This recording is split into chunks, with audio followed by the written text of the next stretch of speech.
Good to have everybody here. Thanks so much for coming. They put me first on the list this year, so I was curious if anybody'd show up. But hey, I will take what we've got. And I think I've covered most of the speakers. My subject's been mentioned, identifying as a leader. And what I've determined throughout the course of this study is I'm probably going to touch on everybody else's topic at some point this evening. But hopefully I don't steal the thunder. My attempt is to be the lightning that comes beforehand, so I'm trying to set you guys up, but we'll see how this works out. Actually, I was assigned this topic because I asked for it. I was telling Richard Church there's perks to being on the committee that assigns the speakers and the messages. And I say this for a reason, because while we were going through the topics, one of the things that came to mind was, these are some thoughts and stuff I've been working on prior to this point. This is a subject of leadership and what it means. And as I did some study, I kind of evolved a little bit away from what I was thinking, but I'm going to use that to introduce the subject, because to me it's still intriguing. Leadership's fascinating. There's books all over on it. As a matter of fact, didn't we just for work a couple years ago, we read the 21 irrefutable laws of leadership. And I'm not going to enumerate all 21 here, but it is interesting what some people identify as the makings or the qualifications of a good leader. And starting around that time, this subject kind of popped to mind, and so I'm going to share it with you, so now you can all be cursed with thinking about it as well. It struck me as interesting. If you look at the children of Israel, Moses goes into Egypt, he leads the children of Israel out. You guys know the story generally, right? They wander through the wilderness a bit, they get to the promised land, and things go awry. And then 40 years later, Joshua takes, the next generation. But there's some significant differences in what happens. So I want to look at some of those things kind of as a way of introducing this. So let's just take a look at, start in Exodus chapter 3 here tonight. And I want to look at the calling of Moses. Now, this is not a comprehensive analysis of the character qualities and leadership styles of both of these individuals. But if you start digging down, there is a lot of similarities in their experiences and the things that the Lord did with them along the way, and they both responded differently. And the part that caught my attention is what worked for Joshua that didn't seem to work so well for Moses, and can we pick anything up from that? So Exodus chapter 3, and we're going to kind of hit some highlights throughout the section here for the sake of time. But starting in verse 1, it says, Now Moses kept the flock of Jethro, his father-in-law, the priest of Midian, and he led the flock to the backside of the desert and came to the mountain of God, even to Horeb, and the angel of the Lord appeared unto him in a flame of fire out of the midst of the bush. Now, I'm going to skip a section here, but basically God's calling Moses to go to Israel to free the people, and Moses, of course, says, absolutely, right? No, okay, so you guys do know the story. You get down to verse 11, Moses said unto God, Who am I that I should go unto Pharaoh, and that I should bring forth the children of Israel out of Egypt? So God responds, verse 12, he said, Certainly I will be with thee, and this shall be a token unto thee that I have sent thee. When thou hast brought forth the people out of Egypt, ye shall serve God upon this mountain. So God's making him a promise. You bring the people out, I guarantee you will be standing on this mountain worshiping me with them. Well, Moses said unto God, Behold, when I come unto the children of Israel, they shall say unto them, The God of your fathers has sent me unto you, and they shall say to me, What is his name? Now, that's a legitimate question. I don't know that Moses is coming up with excuses yet, but God gives him an answer. And things continue. Just for the sake of time, drop down to chapter 4, verse 1. Moses answered and said, But behold, they will not believe me, nor hearken unto my voice, for they will say, The Lord hath not appeared unto thee. So the Lord deals with that objection. Drop down to verse 10. And Moses said unto the Lord, O my Lord, I am not eloquent, neither heretofore nor since thou hast spoken unto thy servant, but I am of slow speech and of a slow tongue. So the Lord addresses that one. Verse 11, the Lord said unto him, Who hath made man's mouth, or who maketh the dumb or deaf, or the seeing, or the blind? Have not I the Lord? Now therefore go, I will be with thy mouth, and teach thee what thou shalt say. Verse 13, he said, O my Lord, send, I pray thee, by the hand of him who thou wilt send. Now that sounds like he's complying, but to some degree we get the sense based on the next verse that Moses is still kind of throwing up a little bit of a reserved response here, because at this point in time in verse 14, the anger of the Lord was kindled against Moses. And he said, "Is not Aaron the Levite thy brother? I know he can speak well. Also, behold, he cometh forth to meet thee, and when he seeth thee, he will be glad in his heart." And you can continue on your own. But basically, at that point in time, Moses at least appears to have run out of enough excuses to try to back out, and he goes. Ironically, in the wording, it actually seems like he leaves before Aaron even gets there. Moses is a bit of an enigma when it comes to the character qualities there. But that's the grand and glorious start to the individual who is going to lead the children of Israel out of Egypt. Now, I'm not saying asking questions is a bad thing, but Moses just didn't seem like he was completely 100% on board with the idea of being a part of this responsibility. And we kind of see some of that reflected at different instances during the time he's leading. If we go to Numbers chapter 13, we'll see one of those particular examples. When crisis strikes, how does Moses respond? Now, this is kind of a key transition chapter as well, because we're introduced to Joshua in this particular one. In chapter 13, they pick out the 12 men who are going to go out and spy out the land of Canaan. And I'm assuming you guys know this story fairly well. Of course, they go in, they spend 40 days scoping out the land and bring back their report. And 10 of the spies are a little doubtful of their ability to achieve what's being out there. Of course, Joshua and Caleb say, let's go in and do that. Let's take a look at, we're going to skip down to verse 26 here of Numbers 13. "And they went and came to Moses and to Aaron and to all the congregation of the children of Israel unto the wilderness of Paran to Kadesh, and brought back word unto them and unto all the congregation, and showed them the fruit of the land." Verse 27, yes. "And they told him and said, We came unto the land whither thou sent us, and behold, surely it floweth with milk and honey, and this is the fruit of it. Nevertheless, the people be strong that dwell in the land, and the cities are walled and very great. And moreover, we saw the children of Anak there." And that would be a reference to the giants who were dwelling in the land in that day. Of course, they're not the only ones. Verse 29, "The Amalekites dwell in the land of the south. The Hittites and the Jebusites and the Amorites dwell in the mountains. And the Canaanites dwell by the sea and by the coast of Jordan." It's a little intimidating, it would appear, and they're intimidated by the people who are there and the amount of things that are going on. So Moses is going to step up to the plate here and tell the people that they can handle this, right? Verse 30, "And Caleb stilled the people before Moses and said, Let us go up at once and possess it, for we are well able to overcome it. But the men that went up with him said, We be not able to go up against the people, for they are stronger than we. And they brought up an evil report of the land which they had searched unto the children of Israel, saying, The land through which we have gone to search it is a land that eateth up the inhabitants thereof, and all the people that we saw in it are men of a great stature. And there we saw the giants, the sons of Anak, which come of the giants, and we were in our own sight as grasshoppers, and so were we in their sight." So now, Moses hasn't even he's present, but he hasn't actually thrown anything into the situation here as far as, guys, we can handle this type thing. No, Caleb's the one that's doing the speaking. Where does Moses come in? Well, it doesn't start in chapter 14, verse 1. It says, "And all the congregation lifted up their voice and cried, and the people wept that night." Now we find Moses in verse 2 finally.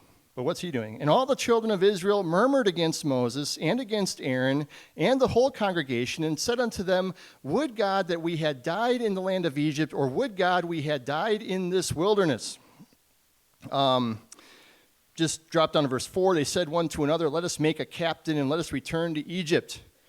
Verse 5, "And Moses and Aaron fell on their faces before all the assembly of the congregation of the children of Israel." Moses hasn't exactly, according to the record here, Moses hasn't said a word yet. The people are getting ready to take off. Who steps in now? Verse 6, And Joshua the son of Nun and Caleb the son of Jephunneh, which were of them that searched the land, rent their clothes. They spake unto all the company of the children of Israel, saying, The land which we pass through to search is an exceeding good land. If the Lord delight in us, then he will bring us into this land, and give it us a land which floweth with milk and honey. Only rebel not ye against the Lord, neither fear ye the people of the land, for they are bread for us. Their defense is departed from them, and the Lord is with us. Fear them not. Joshua and Caleb are the ones doing the leading here, interestingly enough. And maybe Moses was keeping his mouth shut because he knew how the people probably were going to respond. And he might have been mildly justified in doing so, because in verse 10 it says, But all the congregation bade stone them with stones. And I don't think it's talking about Moses and Aaron. I think they want to stone Joshua and Caleb, it sounds like, because they're the ones who are trying to convince them this is possible. So who steps in to resolve the issue? All the congregation bade stone them with stones, and the glory of the Lord appeared in the tabernacle of the congregation before all the children of Israel. And the Lord said unto Moses, How long will this people provoke me? And how long will it be ere they believe me for all the signs which I have showed among them? And I will smite them with the pestilence and disinherit them, and will make of thee a greater nation and mightier than they. And Moses said unto the Lord, Then the Egyptians shall hear it, for thou broughtest up this people in thy might from among them. And he goes on, and eventually the situation is diffused slightly, but God's not overly pleased with the response of the people. And as a result, he says, well, you folks who were in charge of making this decision aren't entering the land. And for the every day that you spent searching that land, you're going to spend 1 year wandering the wilderness. That's why they were out there for 40 years. Spent 40 days spying it out. Didn't believe God could take them through. God gives them 40 years of wandering the wilderness to think about it. And the only people living responsible adults at that time that made it into the land were Joshua and Caleb, the only ones who could believe. But isn't it interesting? You have Moses starting off, and we could really blow these character studies up into some major studies, but what's interesting is how Moses started when God wanted him to become the leader of the people is somewhat similar to how the people responded to the Lord when he was asking them to go do something as well. The leadership element that he displayed was mirrored by those whom he was leading. Let's contrast this a bit. We've already been introduced to Joshua, but in the book of Joshua, we find that after the passing of Moses, he's put in charge. God approaches him. Now he wants to lead Joshua to lead the people of Israel into the promised land. Let's start in Joshua 1, verse 1. Now after the death of Moses, the servant of the Lord, it came to pass that the Lord spake unto Joshua, the son of Nun, Moses' minister, saying, now we read the conversation, parts of it, almost a chapter and a half worth of dialogue between God and Moses at the burning bush, right? Watch this. Verse 2, Moses, my servant is dead. Now therefore arise, go over this Jordan, thou and all this people, unto the land which I do give to them, even to the children of Israel. Every place that the sole of your foot shall tread upon, that have I given unto you, as I said unto Moses. From the wilderness and this Lebanon, even unto the great river, the river Euphrates, all the land of the Hittites, and unto the great sea toward the going down of the sun shall be your coast. There shall not any man be able to stand before thee all the days of thy life. As I was with Moses, so I will be with thee. I will not fail thee, nor forsake thee. Be strong and of a good courage, for unto this people shalt thou divide for an inheritance the land which I swear unto their fathers to give them. Only be thou strong and very courageous. Let me interject something here a little bit. You kind of wonder if God's going, please, be strong and courageous, because the last guy, anyway, maybe I'm reading too much between the lines, but you got to wonder. Be strong and very courageous, middle of verse 7, that thou mayest observe to do according to all the law which Moses my servant commanded thee. Turn not from it to the right hand or to the left, that thou mayest prosper whithersoever thou goest. This book of the law shall not depart out of thy mouth, but thou shalt meditate therein day and night, that thou mayest observe to do according to all that is written therein. For then thou shalt make thy way prosperous, and then shalt thou have good success. Have not I commanded thee? Be strong and of a good courage. Be not afraid, neither be thou dismayed, for the Lord thy God is with thee whithersoever thou goest. So what does Joshua do? Then Joshua commanded the officers of the people, saying, pass through the host, and command the people, saying, prepare you victuals, for within 3 days ye shall pass over this Jordan. No objections, no excuses, nothing. There's no conversation here. God tells Joshua to do something, and Joshua goes and does it. And here's what's interesting. If you go through the book of Joshua, you'll find that Joshua says, when they come up to the Jordan River, hey, you have the priest step in the waters are going to part, you walk through. Nobody argues. Nobody complains. Nobody objects. They walk up to Jericho. Joshua says, this is the battle plan. Nobody objects. Nobody says you're nuts. They go and do it. Now, maybe I'm crazy, but it seems like there's a trend here, that the person doing the leading has a pretty dramatic impact on the way the people who are following him are going to act. Interestingly, Joshua had his own moment. Moses at the burning bush, and he approaches it, and he's told to remove his sandals, for he's on holy ground. Well, before the Battle of Jericho, I think at the end of chapter 3, Joshua sees the individual in the distance, and he goes up to say, are you for us or against us? And he's told to remove his shoes because he's on holy ground. There's so many similarities to what they went through, but the responses are completely different. Now, I realize the individuals in play are different too. The oldest ones going into the promised land had wandered the wilderness for 40 years. They were probably done with it and just, hey, we'll take our chances. But nonetheless, there's a hiccup here too, right? You've got Achan taking things from Jericho, but what does Joshua do? It's dealt with immediately. And there aren't a bunch of families getting in the way going, oh, no, we shouldn't do this. Joshua's word is law, more or less, as he relays his instructions from God.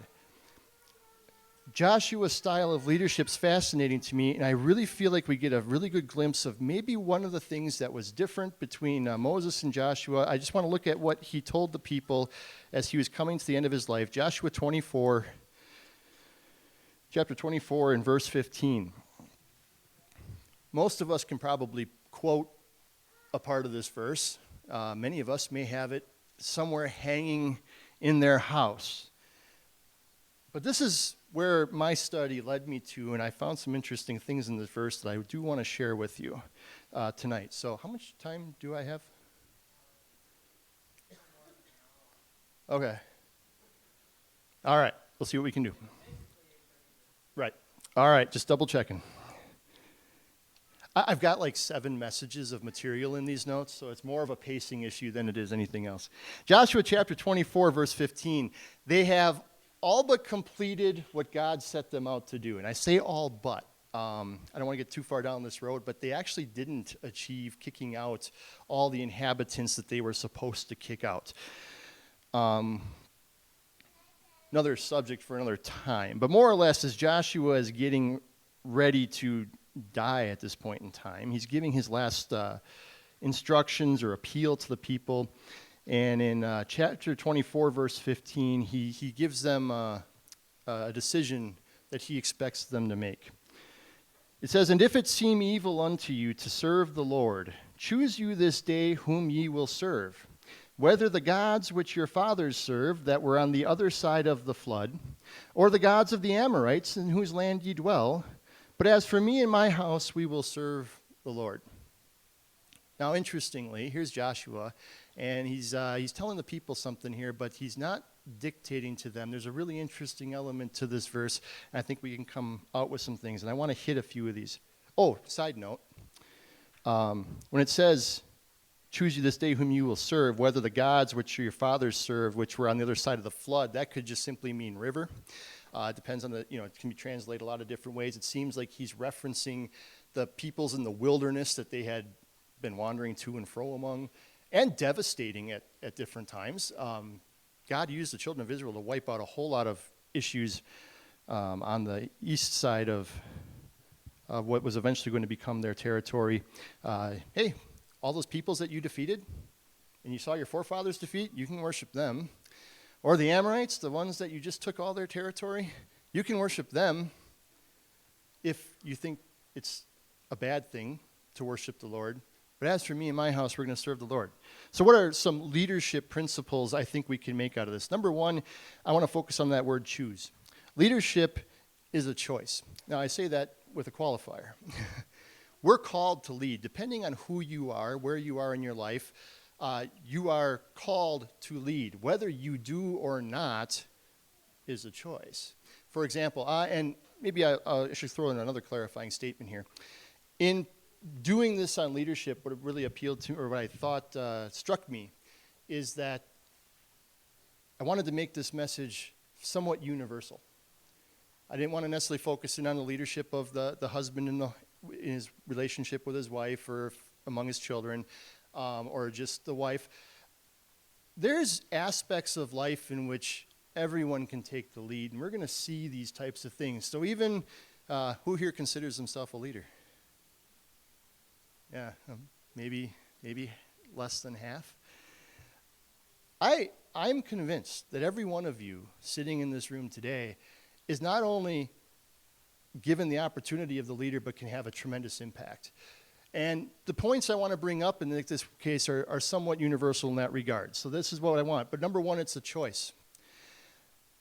I have seen or kind of heard the excuses kind of behind the scenes. Oh, I'm not a good leader. I'm the wrong personality type. You know, there's something about A-type personalities. They make the best leaders, right? Well, interesting. I'm a history buff. It is intriguing to me how many of the great leaders in history were not type A personality types. That's not what determines whether or not you're a good leader. Oh, I'm not researched well enough to know how to lead adequately or effectively. That's not necessarily what makes you a good or not good leader. It's good to be informed. It will help, but that's not what's required. Leadership is doing the right thing at the right time for the right reason, or doing the right thing at the wrong time for the right reason. Because sometimes, usually, leadership becomes evident when the time to lead is not exactly healthy. And some examples of that. Daniel chapter 1. There's many, but let's just take a look at some individuals who took the lead in unique ways. Now, when I'm guilty of this. When you think of a leader, we think of William Wallace, George Washington, guys out there in the front leading the battle. Most of us will never see that, and that has nothing. That is a form of leadership, but that doesn't define leadership all on its own. Leadership to me is making the right decision for the right reason, regardless of the time. And in this particular case, we see an individual who took the lead here, and it worked out nicely. Daniel chapter 1, starting in verse 1, in the 3rd year of the reign of Jehoiakim, king of Judah, came Nebuchadnezzar, the king of Babylon, unto Jerusalem and besieged it. And the Lord gave Jehoiakim, king of Judah, into his hand, with part of the vessels of the house of God, which he carried into the land of Shinar, to the house of his God. And he brought the vessels into the treasure house of his God. And the king spake unto Ashpenaz, the master of his eunuchs, that he should bring certain of the children of Israel, and of the king's seed, and of the princes, children in whom was no blemish, but well favored and skillful in all wisdom and cunning and knowledge and understanding science, and such as had ability in them to stand in the king's palace, in whom they might teach the learning and the tongue of the Chaldeans. Now, so basically what they're doing is they're robbing the cream of the crust of the society and putting them to work for themselves. So this guy's supposed to go find all these individuals and then prepare them to serve Nebuchadnezzar appropriately. Verse 5, the king appointed them a daily provision of the king's meat and of the wine which he drank, so nourishing them 3 years, that at the end thereof they might stand before the king. We're not going to go into too many details. You guys know the story, I'm sure. Now among these were the children of Judah, Daniel, Hananiah, Mishael, and Azariah, unto whom the prince of the eunuchs gave names, for he gave, we'll skip the names part just for the sake of it, but we got Belteshazzar, Shadrach, Meshach, and Abednego. Verse 8, but Daniel purposed in his heart that he would not defile himself with the portion of the king's meat, nor with the wine which he drank. Therefore he requested of the prince of the eunuchs that he might not defile himself. We've got 4 individuals in the picture here, but it's interesting how one is spoken out of as being the one who all of a sudden stepped forward and maybe took the lead in this particular issue. And he realized half the stuff that's coming in here is not what they are supposed to be eating based on their law and the law of Moses. Verse 9, now God had brought Daniel into favor and tender love with the prince of the eunuchs. And the prince of the eunuchs said unto Daniel, I fear my lord the king, who hath appointed your meat and your drink. For why should he see your faces worse liking than the children which are of your sort? Then shall ye make me endanger my head to the king. Then said Daniel to Melzar, whom the prince of the eunuchs had set over Daniel, Hananiah, Mishael, Azariah, they're all four of them are there. Prove thy servants, I beseech thee, 10 days. Let them give us pulse to eat, water to drink. Basically test us after that time and see what happens. Daniel stepped up, did the right thing at the right time, or actually at the wrong time. You could argue, right? This was not a very opportune time to bring up dietary restrictions. Could be a little dicey. Nonetheless, Daniel wasn't going to compromise. As a result, his three friends also benefited from the experience, and interestingly, those three friends make a decision all their own a couple chapters down the road. If you flip over a few pages to Daniel chapter 3, here we've got the image that Nebuchadnezzar has set up to be worshipped. And, of course, the music plays, bow down, so on and so forth. And if you don't, you're going to be cast in the fiery furnace. And what happens at that time?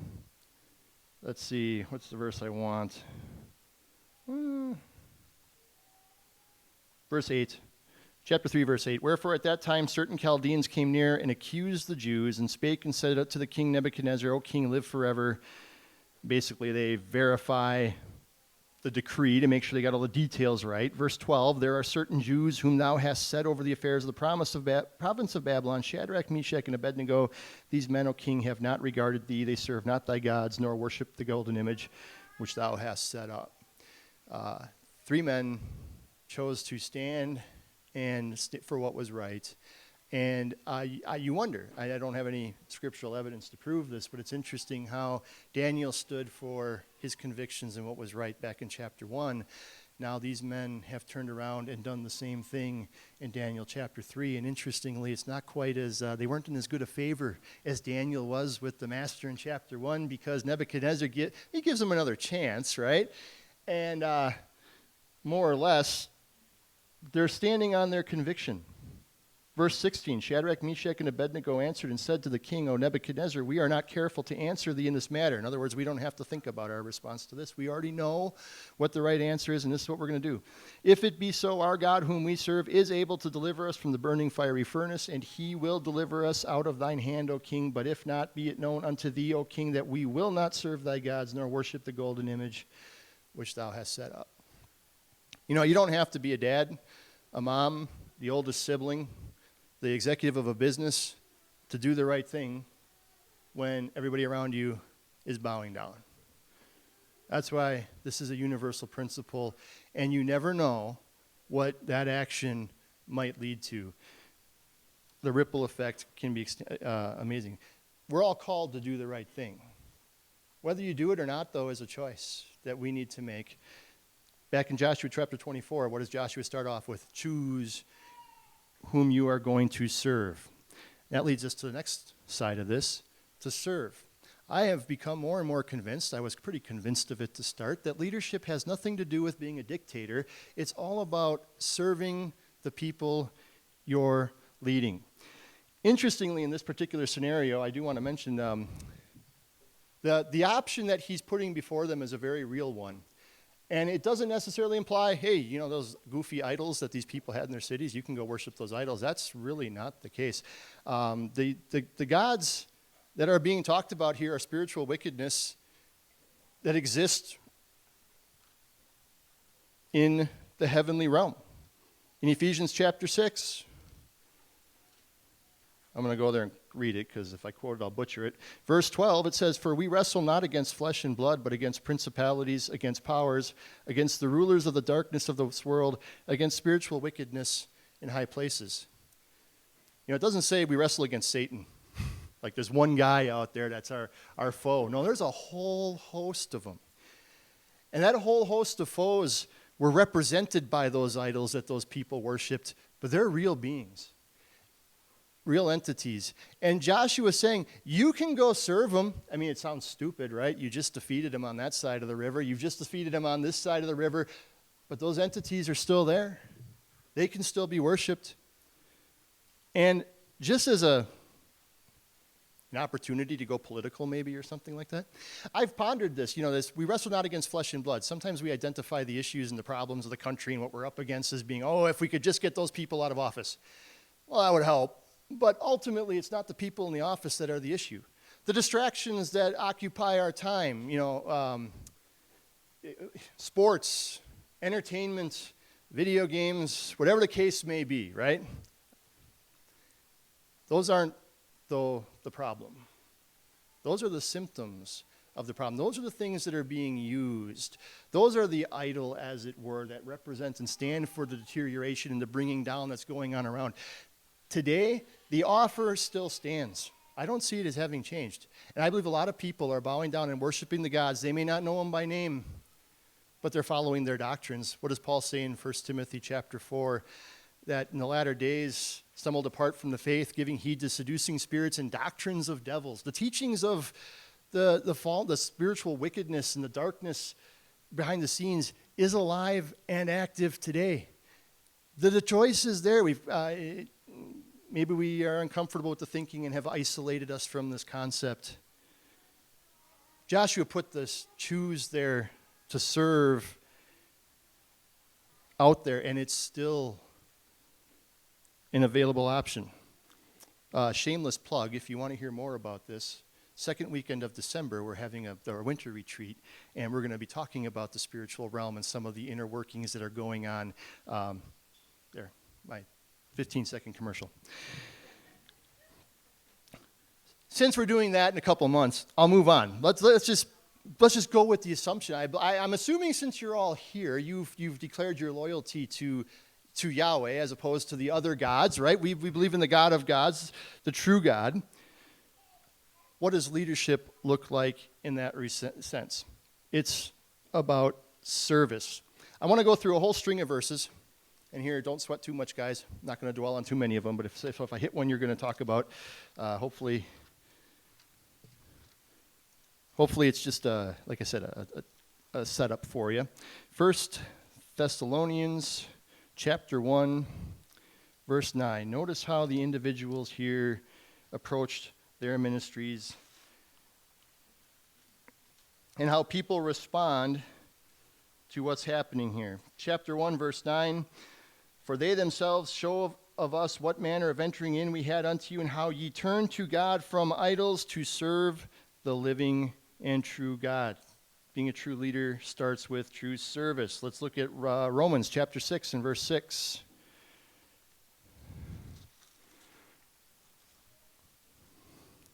Romans 6:6. If we choose to serve God, then there's there's some other elements that come into play. Knowing this, that our old man is crucified with him, that the body of sin might be destroyed, that henceforth we should not serve sin. Doesn't say we will not serve. We should not serve sin. The choice to serve is still out there. Galatians chapter 5, verse 13.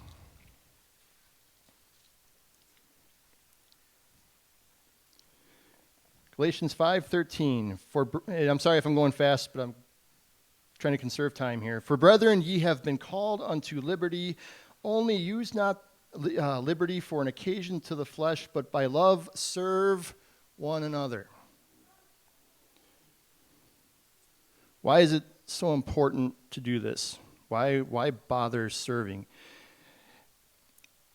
In terms of leadership and our relationship with God, I've been doing some studying on this, and I'm going to share a touch with you now.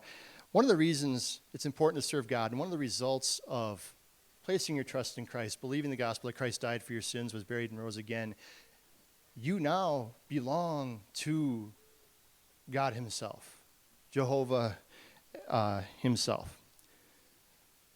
But God has plans and desires for your life. 1 Corinthians chapter 6. In our service for God, we are given a really important job. 1 Corinthians chapter 6. Starting in verse... I'm in second. That would be why it doesn't look right. There is no 19 in 2 Corinthians 6, so it really didn't look right.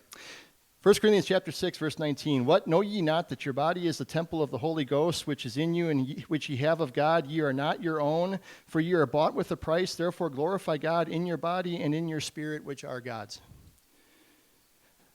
I have come to the conclusion, I don't think Paul just used the word temple there flippantly. He uses the word temple very specifically. You know what's interesting about worshiping at the temple? If you go back to like tabernacle practice, which was eventually incorporated into the temple when it became a permanent structure. Did you know if you wanted to go worship God, you had to offer a peace offering upon arrival? It was almost as if you were offering something to the effect of like a housewarming gift, or if you were bringing something over, like you visit somebody for dinner and you bring a hostess gift, as it were. And the whole concept was the priest would offer that for you, and if the Lord accepted it, then you could actually approach beyond the door. And then when you approached beyond the door, you could make your request, but the priest was the one that had to go in between. And the priest had to go through immense cleansing and purification ceremonies. The incense that was used in the temple had a special recipe they could not use anywhere else. It was holy, it was pure. Sin had no place in it, to the point where if you were sick, you couldn't enter into the temple of God. A woman who had given birth had to wait a certain amount of time and then offer a sacrifice to purify herself, not because she had done something wrong, but she was considered impure, could not come before the presence of God until she had taken care of that little issue. The temples, but if you wanted access to God, where did you go? You had to go to the temple. That's where he resided. The glory of God resided within the temple. The temple was destroyed. The mystery has come upon us. The truth of the gospel of the grace of God and the dispensation of the grace of God. What's changed? Where is that temple now? It's in us. You're the temple. Here's the beauty of it. Christ is your sanctification. Christ is your holiness. He's taking care of all the purification that requires or is necessary for God to dwell in you. But you're the house of God. If you're going to serve God, you are his temple, his residence. 2 Corinthians chapter 6. Now we'll get to that one. Verse 16. And what agreement hath the temple of God with idols? For ye are the temple of the living God. As God hath said, I will dwell in them and walk in them, and I will be their God, and they shall be my people. There's no room for serving the other things. You are the temple. Interestingly, fun little picture here. On the temple, there was a light that was hung on the outside of the structure, and it was to always burn. And you see the idea of you are a light and darkness type element that the believer is. You're supposed to be the light on to let people know that God is there. Now, we're not a priest. People don't come to us for that reason. But if they want to find God, where should they be able to find him? At his temple. And here's the beauty of it. God's made accessibility to him universal. Because wherever there's a Christian, God is dwelling there. It's important to determine who we're going to serve, because we can't lead until we know how to serve. When it comes to serving others, it's all over the place. Let's just look at a couple of them for the sake of it. Philippians chapter 2. Philippians chapter 2. Probably have you guys read it. I'm not finding stuff real fast here tonight. Philippians chapter 2, starting in verse 5. Let this mind be in you, which was also in Christ Jesus, who being in the form of God, thought it not robbery to be equal with God, but made himself of no reputation, and took upon him the form of a servant, and was made in the likeness of men. It's about serving. I'm sorry, Richard, if I'm getting... I'll throw one or two more. Ephesians chapter 5. Let's go to Ephesians chapter 5, and I won't step too much more on. I'm sure you're going to develop this much more so. And there's new people coming, so they won't have heard it. It's the joy of going first. Last year, I spent half the weekend kind of sitting there squirming every time somebody wandered close to my subject material, so another perk to being on the planning committee. Ephesians chapter 5. Notice this is interesting. Be ye therefore followers of God as dear children, and walk in love as Christ also hath loved us and given himself for us an offering and a sacrifice to God for a sweet-smelling savor. And we could literally go verse by verse through here, verse 4, neither filthiness nor foolish talking, nor jesting, which is not convenient. Verse 6, let no man deceive you with vain words, for because of these things cometh the wrath of God upon the children of disobedience. Be not ye therefore partakers with them, for ye were sometimes darkness, but now are ye light. Interestingly, we've kind of got that illustration playing through here. You are light in the Lord. Walk as children of light. He goes through so many things, redeeming the time, for the days are evil. Be not drunk with wine, where is the excess, but be filled with the Spirit. Verse 20, giving thanks always for all things. Verse 21.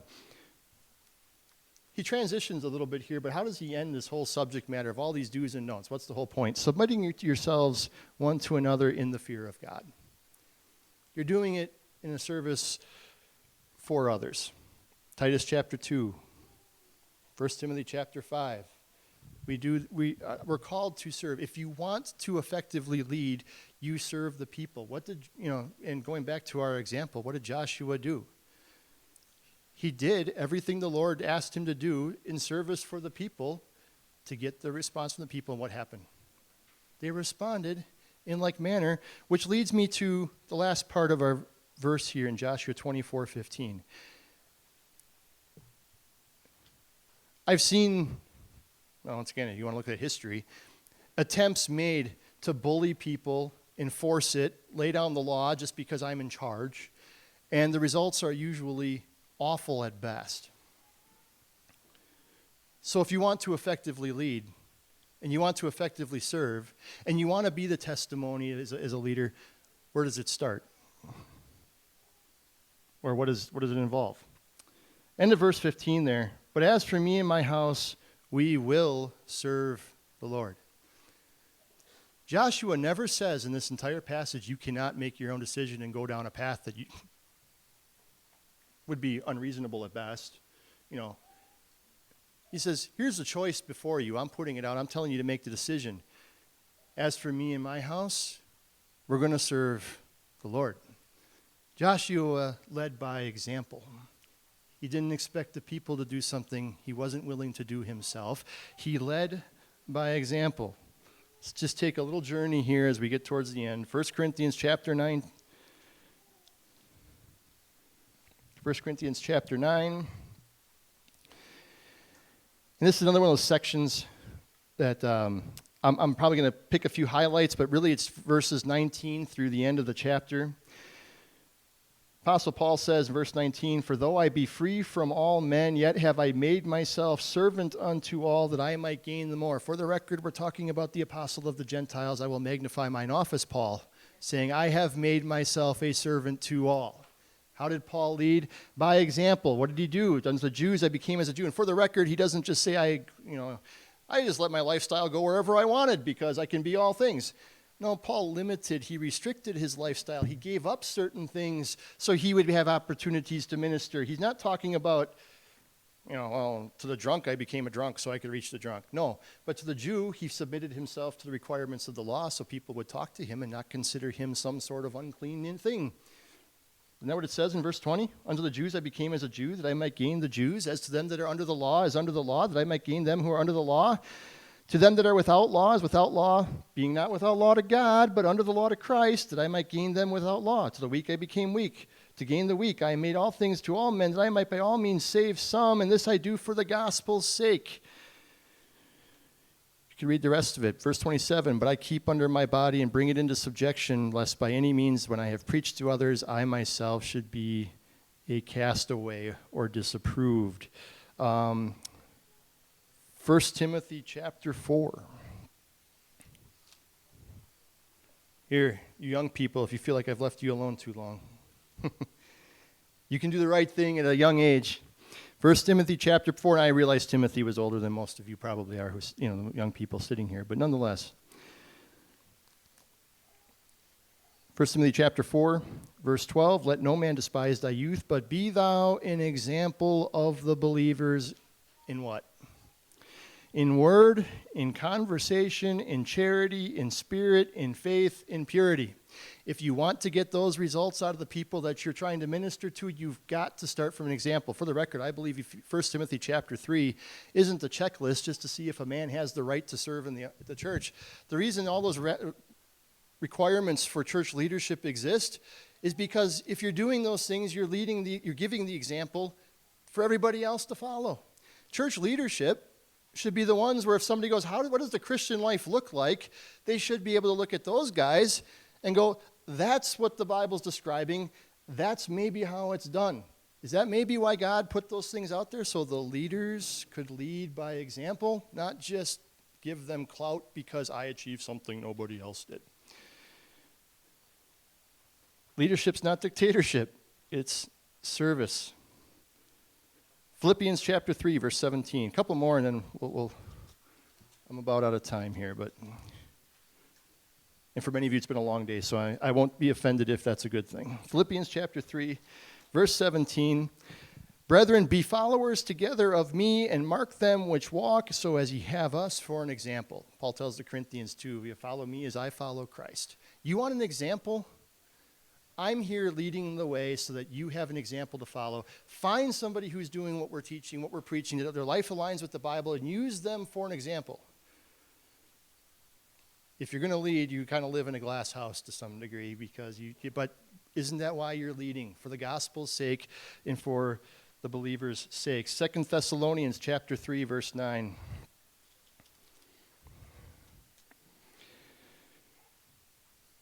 Well, let's start in verse 7. Let's go back to verse 7. 2 Thessalonians chapter 3, verse 7. For yourselves know how ye ought to follow us, for we behaved not ourselves disorderly among you, neither did we eat any man's bread for naught, but we wrought with labor and travail night and day, that we might not be chargeable to any of you, not because we have not power, but to make ourselves an example unto you to follow us.